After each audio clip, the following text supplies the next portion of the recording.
We're here at Children's Treehouse with our friends Kaylin and Brittany, the director and assistant director of this fabulous facility, and they're going to show us around today to show us what your dollars are doing for our community.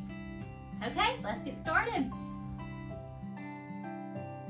Welcome to Children's Treehouse, the child advocacy center that serves the Chattahoochee Judicial Circuit. Whenever there's an allegation of child abuse or neglect, or if a child witnesses a violent crime, children are referred here by law enforcement or the Department of Family and Children's Services.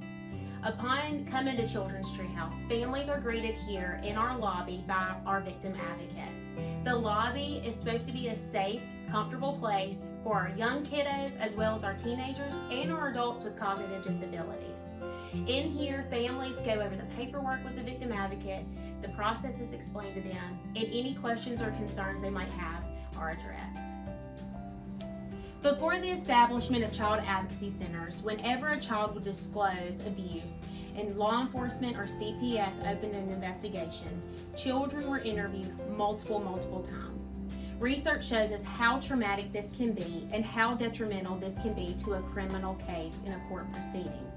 Now, with child advocacy centers and places like Children's Treehouse, law enforcement is able to refer a child for what is called a forensic interview. Welcome to the forensic interview room. Here in this room, a child victim of crime meets with a trained forensic interviewer to describe details of what they've experienced or what they've observed. While they are meeting with that trained interviewer, they are going over details that are critical to the criminal investigation and also to that child's own safety and decisions that will be made after the interview. Law enforcement and other stakeholders observe from a different room where they gather the information the child is stating while not being actually present in front of them. This reduces stress and trauma that historically these criminal investigations cause, even for our most vulnerable victims, our child victims of crime.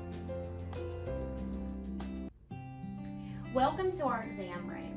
Whenever there's an allegation of a sexual assault and evidence needs to be obtained, law enforcement refers children for a forensic medical exam. Instead of a child, after their forensic interview, going to a hospital, waiting in an emergency room, they can just go down the hall and come into our exam room and meet with one of our sexual assault nurse examiners, also known as a SANE nurse.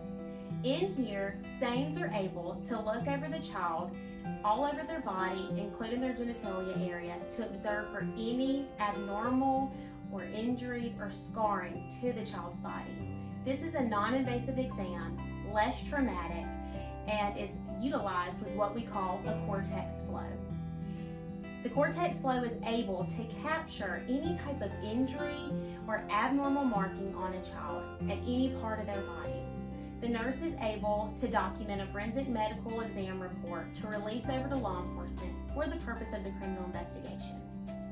In cases where there's DNA evidence that could be obtained, children are also able to receive a sexual assault kit here instead of waiting in the emergency room.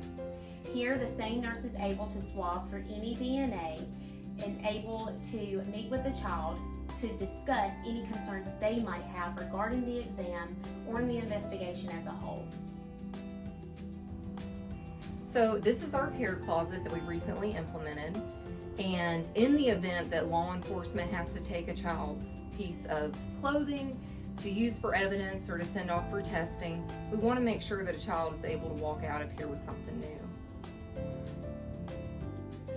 And this is our observation room. So this is where law enforcement and DFAC sit while that interview is taking place. As you can see, we have cameras, so they are able to observe the interviews in real time. And about halfway through an interview, the interviewer will come back here to this observation room and speak with law enforcement and DFACs to see if they have any other questions or need anything clarified before going back in there with that child and concluding that interview. Thank you for joining us today at Children's Treehouse. We hope you were able to see the impact that your United Way dollars go to. Without the United Way in the Chattahoochee Valley, we would not be able to continue to support child victims of crime and their families. Thank you again for your gracious and considerable donation.